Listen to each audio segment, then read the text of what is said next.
पप्पू यादव जी कितना पढ़े उनसे ही पूछिए ना। एमपी हो जाना इज अ डिफरेंट थिंग। पढ़ना क्या पढ़ना है, पहले पूरा क्वालिफिकेशन पढ़े हैं संभवी का, तब बोलें।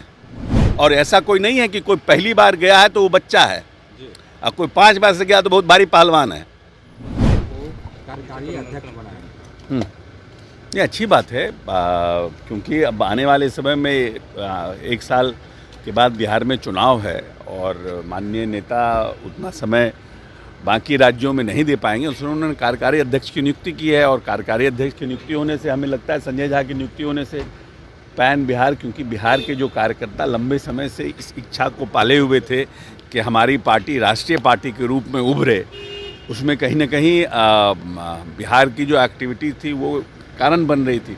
इसलिए संजय झा जी अब दिल्ली में रहेंगे तो हमको समझते हैं कि कार्यकारी अध्यक्ष के रूप में तो जहाँ जहाँ हमारे यहाँ आने वाले चुनाव हैं, हरियाणा है, झारखंड है, इन सब प्रदेशों में कैसे पार्टी चुनाव लड़े, किनके साथ तालमेल हो, इन सब चीज़ों पर बात करेंगे। और पार्टी को राष्ट्रीय स्तर पर उभारने में एक अहम भूमिका का निर्वहन करेंगे। और पार्टी का एक लंबे समय से पार्टी के संगठन का काम देख रहे थे, महामंत्री के रूप में देख रहे थे, प्रभारी के रूप में देख रहे थे।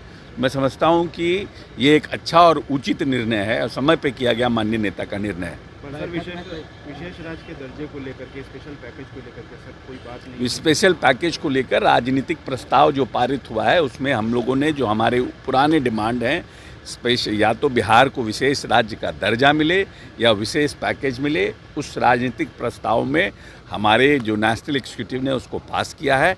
और हमारे जो केंद्रीय हमारे जितने भी जो हमारे माननीय मंत्रीगण हैं और जो वहाँ पे हमारे एमपी गण हैं, वो प्रधानमंत्री जी से बात करके हम बिहार के विकास के लिए भारतीय जनता पार्टी के साथ हैं। और कैसे बिहार का विकास हो, ये चिंता भारतीय जनता पार्टी को भी है और जनता दल यूनाइटेड को भी। और हमारा जो मांग है वो पूर्वत मांग हमारा बना हुआ है, हम उस पर कार्य करेंगे। सर संजय झा जी को लेकर के अब आरजेडी के नेता कर रहे हैं कि जेडीयू में बीजेपी के एजेंट है और वो संजय झा मजबूत स्तंभ है बीजेपी के एजेंट। अब आरजेडी को क्या, आरजेडी किसको बना रहा है, हम लोग कमेंट करने जा रहे हैं क्या?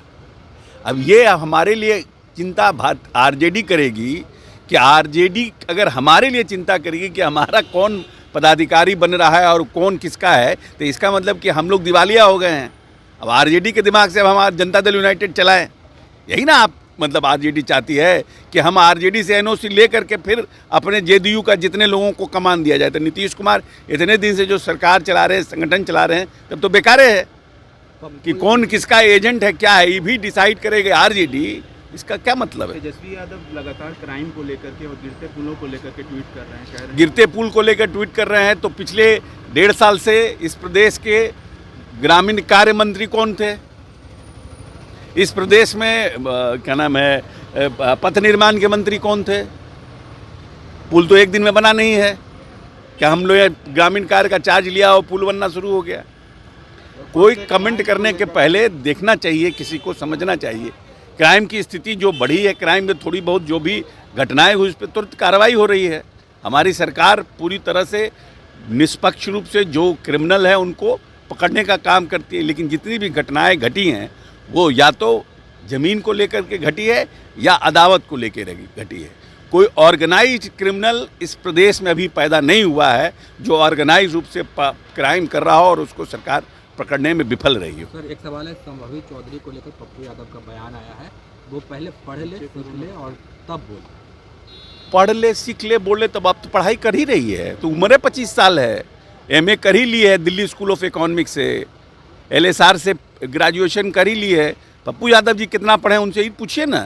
एमपी हो जाना is a different thing, MP बन जाना इज़ अ डिफरेंट थिंग। पढ़ना क्या पढ़ना है, पहले पूरा क्वालिफिकेशन पढ़े हैं संभवी का, तब बोलें। और ऐसा कोई नहीं है कि कोई पहली बार गया है तो वो बच्चा है, और कोई 5 बार से गया तो बहुत भारी पहलवान।